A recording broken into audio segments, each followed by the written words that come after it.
সিদ্দিকী সহ আরো 18 জনকে জেলে পুরে রাখার তুমি চোখ দেখাচ্ছ, তুমি টাকার গরম দেখাচ্ছ। তোমার সাথে আমরা বুঝে নেব, রাস্তায় বুঝবো, আদালতে বুঝবো, গণতন্ত্রের লড়াই গণতন্ত্রের মতো করে বুঝবো। অনেক হয়ে গেছে, পশ্চিমবাংলার মাটিতে অনেক আক্রমণ হয়েছে, পশ্চিমবাংলার মাটিতে অনেক অত্যাচার হয়েছে, এ বাংলার মাটিতে অন্যায় হয়েছে, জুলুম হয়েছে, বিচার চাইছে বাংলার মানুষ।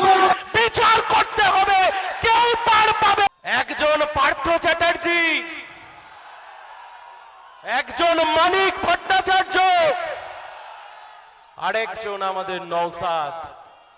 প্রথমের দুটো মানুষের টাকা চুরি করে চলে গেছে, আর নওশাদ মানুষের লড়াই লড়তে গিয়ে চলে গেছে।